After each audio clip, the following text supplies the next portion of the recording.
अगर गधा हारा तो हमारी जीत से कोई लाभ नहीं होगा। लोग कहेंगे जीते तो क्या जीते, गधा से जीते, और बदनामी हो गई। अगर गधा जीत गया भूल चूक, गधा ही है वह, क्या भरोसा, दो लत्ते मारे या कुछ हो जाए और कभी जीत जाए संयोग से, तो हम सदा के लिए मारे गए। हम नहीं मारे गए, हमारी संतति भी मारी गई। फिर सदा के लिए सिंहों का सिर झुक जाएगा। छोटे से नहीं लड़ना। मैं भी आपसे यही कहता हूं कि आप छोटे से मत लड़ना। लड़ना हो तो कोई बड़ा दुश्मन चुनना। जितना बड़ा दुश्मन चुनो उतना लाभ है। लड़ना हो तो धूम्रपान मत चुनना, ध्यान चुनना। लड़ो तो सिंह से, हारे भी तो कहने को रहेगा कि मैं सिंह से हार गया।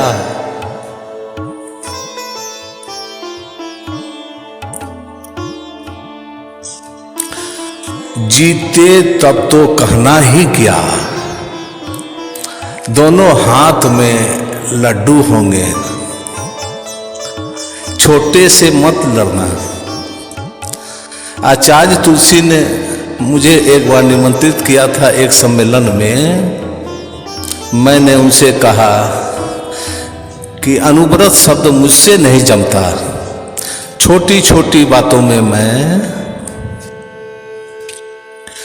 आदमियों को नहीं उलझाना चाहता। छोटी छोटी बातों में उलझ के आदमी मरा है। कुछ महाव्रत की बात करो, अनुव्रत की नहीं।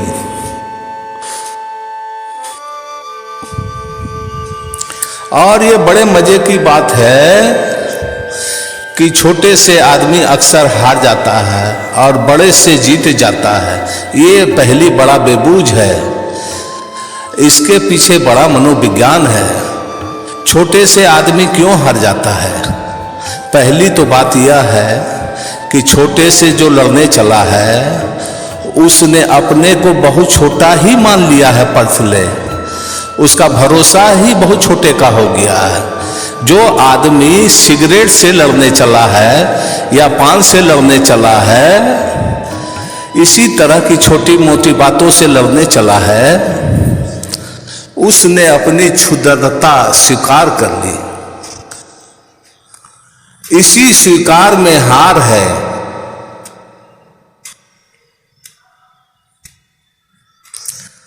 समझदार आदमी सिगरेट से लड़ता नहीं। अगर नहीं पीना है तो सिर्फ छोड़ देता है, लड़ता नहीं है।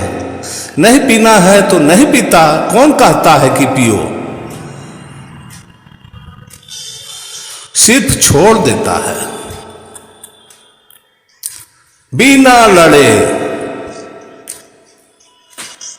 उसको सिगरेट नहीं जचती, कोई सार नहीं है। उस अंतर्दृष्टि में ही छुपना हो जाता है। बिना लड़े हो जाए तब तो ठीक। जो आदमी कहता है लंगोटी बांधो, दंड बैठो, इससे लड़ूंगा, वह पहले से ही हारने की बात पक्की कर लिया। वो पहले से ही डरा हुआ है। वो घबरा रहा है। उसकी घबराहट उसे कंपा रही है। वो जानता है कि मैं जीतने वाला नहीं। वो जानता है कि घड़ी भर सिगरेट ना पीऊंगी तो तलफ उठेगा। ऐसा हुआ है। पहला आदमी उत्तर ध्रुव पर पहुंचा था। उसने जब लौट के अपने संस्मरण लिखे तो उसने संस्मरण में लिखा, मैं सबसे बड़ी कठिनाई तब आई जब सिगरेट मेरी चुक गई। भोजन कम हो गया तो लोग निर्णय ले लिए कि एक बार ही भोजन करना है, परंतु जब सिगरेट चुक गई तो बड़ी मुसीबत खड़ी हो गई। लोग जहाज की रस्सियां काट काट के जला के पीने लगे। रस्सियां, गंदी रस्सियां। और जो उनका प्रमुख था वो बहुत घबराया। तुम यदि सारी रस्सियां काट के पी जाओगे तो जहाज कैसे चलेगा, वापस हम कैसे जाएंगे? उनको रस्सियों को बचाना मुश्किल हो गया, क्योंकि ठंड में वो सभी धूम्रपान करने वाले थे और रात में रस्सी चोरी करके काट लेते थे। और कुछ पीने का तो था नहीं उतनी धूप में कि जिससे धुआं निकल सकता है, इसलिए रस्सियां ही जला जला के पी रहे हैं। बा मुश्किल वह लौट पाया उन रस्सियों को किसी तरह बचा बचा के। एक आदमी यह पढ़ रहा था अखबार में, हाथ में सिगरेट लिए। उसे ख्याल आया कि अगर मैं भी उस यात्रा में होता और वह श्रृंखलाबद्ध धूम्रपान करने वाला था, चेन स्मोकर था, एक सिगरेट से दूसरी जलाए, दूसरी से तीसरी जलाए, सिगरेट हाथ से छूटे ही नहीं। अभी भी अखबार पढ़ रहा था, लेकिन उसे लगा कि मैं उस यात्रा में होता तो क्या मैंने भी जहाज की गंदी रस्सी जला के पी होती, मैंने भी। और उसने हाथ से तत्काल सिगरेट छोड़ दिया। उसने कहा कि मैं देखूंगा जब इतनी तलफ यदि अंदर से उठे कि मैं जहाज की सड़ी गली रस्सियां को धूम्रपान कर जाऊं, तभी ही सिगरेट को मैं छूंगा, हाथ लगाऊंगा। 30 साल बीत गए, उसने सिगरेट हाथ में नहीं उठाया। ये बिना लड़े छोड़ने का तरीका है। इसमें तो एक बात दिखाई गई कि हद मूढ़ता की बात है। क्या मेरी भी दशा ऐसी ही होगी? ऐसा ही सोच के उसने हाथ से सिगरेट छोड़ दी शायद कहना ठीक नहीं है, बल्कि सिगरेट छूट गई, लड़ा नहीं। सिगरेट और माचिस सदा टेबल पर रखी रही 30 साल तक, जब तक वो मरा नहीं। इस प्रतीक्षा में रहा कि उस दिन पीऊंगा, कि जिस दिन ऐसी दशा हो जाएगी कि अब कुछ भी पी सकता हूं। मगर वो दशा 30 साल में कभी नहीं हुई। वह बहुत हैरान हुआ और तलफ उसे कभी उठी भी नहीं। तुम तलफ उठने के पहले ही मान लिए हो कि अब तलफ उठने ही वाली है, बचना मुश्किल है। तुम्हारी मान्यता ही तुम्हें भरमा रही है। छोटे छोटे क्षुद्र बातों से मत लड़ना, कभी मत लड़ना। और बड़ी तो एक ही बात है कि लड़ना तो परमात्मा के लिए लड़ना, ध्यान के लिए लड़ना, वहां पूरी ऊर्जा लेके लड़ना।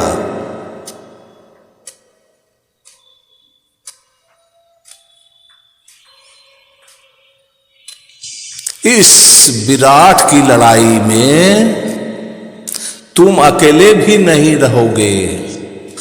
इस विराट की लड़ाई में जो भी उसको उपलब्ध हो गए हैं, सबके आशीष आपको मिलेगी, उपलब्ध होगी। आशीष लेके लड़ना, आशीर्वाद लेके लड़ना। क्यों आशीष लेके लड़ना? ताकि तुम्हारे साथ बुद्ध की ऊर्जा जुड़ जाए, संत की ऊर्जा जुड़ जाए, जिन्न की ऊर्जा जुड़ जाए।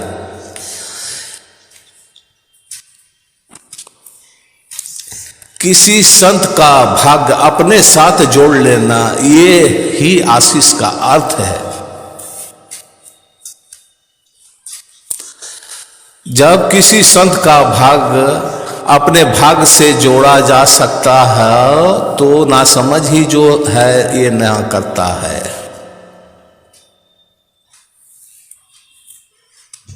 बुद्ध का आशीष लिया, चाहते थे ध्यान की गहराइयों में उतरना। समाधि से कम उनका लक्ष्य नहीं था। इस कम लक्ष्य रखना भी नहीं चाहिए, छोटे छोटे लक्ष्य रखना भी नहीं। दूर आकाश के तारे को आँख होनी चाहिए। और अगर तुम्हें 2 मील जाना हो तो 10 मील जाने का संकल्प उठाना चाहिए, तब तुम 2 मील पहुंचोगे।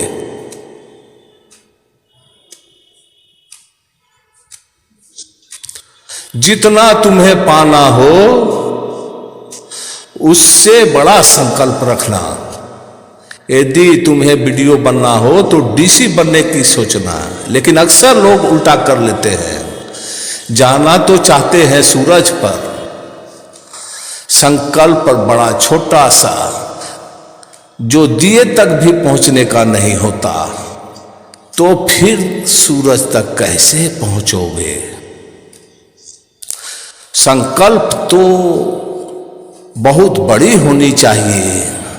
जिन लोगों ने धन को चुना है संकल्प की तरह, उन्होंने बड़े क्षुद्र को चुन लिया है।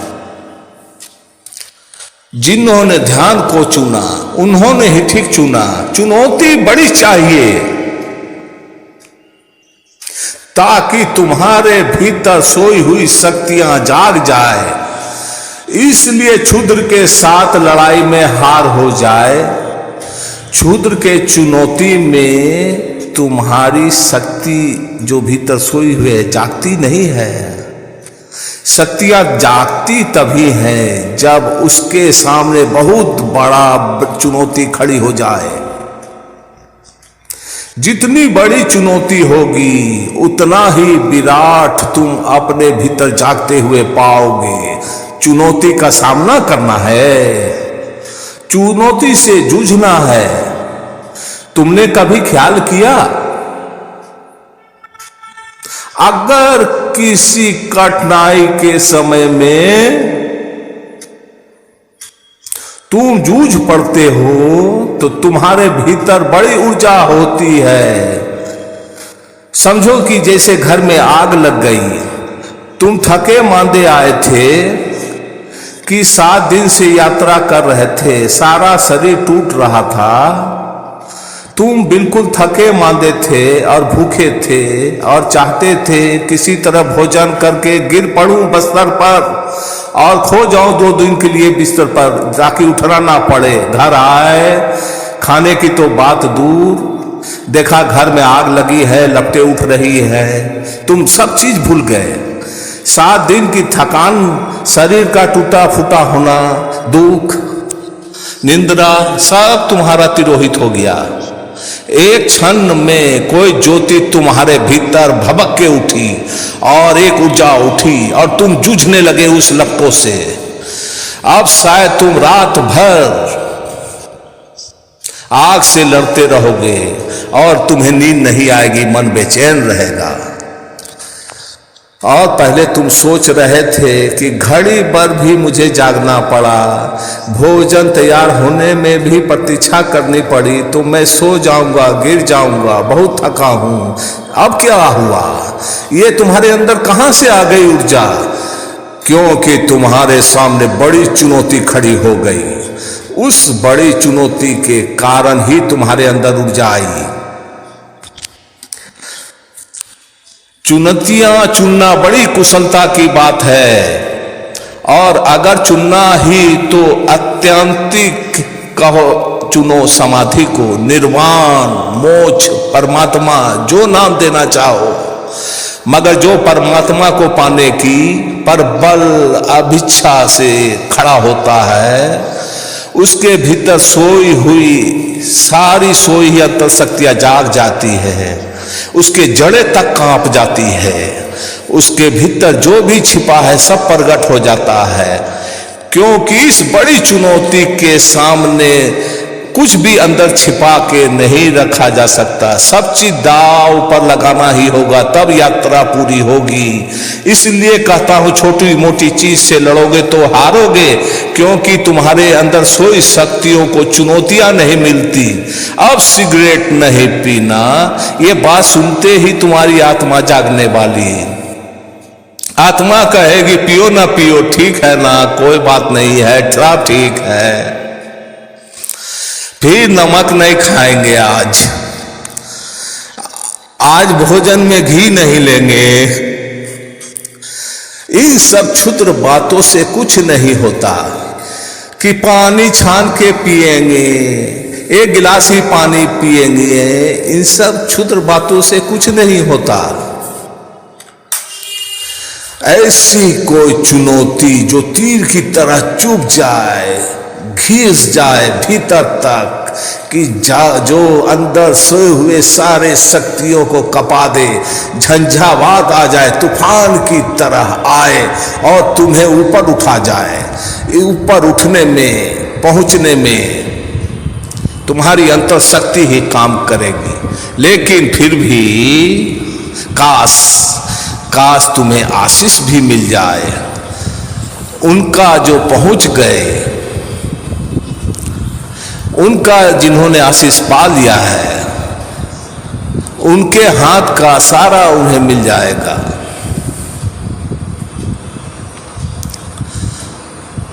तो हार का अब कोई कारण नहीं। अक्सर तुम हारते हो क्योंकि तुम क्षुद्र से लड़ते हो, पहली बात, और कभी कभी विराट की भी आकांक्षा से भरते हो, लेकिन तुम्हारे पास आशीष की कमी होती है, तुम इसलिए अकेले पड़ जाते हो। दूर किनारा, विराट बहुत दूर है, पता नहीं कहां है किनारा। ये किनारा तुम्हें पता है, दूसरा किनारा वो दिखाई भी नहीं पड़ता। सागर का दूसरा किनारा, उसकी यात्रा पर चलते हो, घबराहट होती है, किनारा छोड़ने में घबराहट होती है। इसीलिए जब तुम ध्यान करने बैठते हो तो विचार का किनारा नहीं छूटता, मन पकड़ पकड़ लेता है। मन कहता है कि जो परिचित है उसे मत छोड़ो, जिसमें परिचय है उसमें सुरक्षा है, ये जाना माना है, पहचाना है, अपना है, यहाँ हम रहे हैं जन्मों जन्म से। तुम कहाँ चाहते हो, किस किनारे की तलाश तुम करते हो? कहीं तुम भटक ना जाओ, कहीं तुम सागर में डूब ना जाओ, कहीं ऐसा ना हो कि ये किनारा भी हाथ से चले जाए और दूसरा भी ना मिले। दूसरा है, इसका पक्का क्या है? किसने तुमसे कहा कि दूसरा किनारा है? तुमने तो नहीं जाना। कहीं ऐसा भी ना हो कि तुम्हें किसी प्रबल चुनौती पड़ गई हो, झूठे सपनों ने तुम्हें पकड़ लिया। मन तुम्हारी सुरक्षा के लिए रहेगा, रुके रहो इसी किनारे पर, विचार के तट पर ही। विचार है यह किनारा, ध्यान है वह किनारा। विचार है संसार, ध्यान है परमात्मा। तुमने देखा जब ध्यान करने बैठते हो तो कितने विचार ज्यादा उठते हैं, उससे ज्यादा उठते हैं जितना तुम ध्यान जब नहीं करते हो।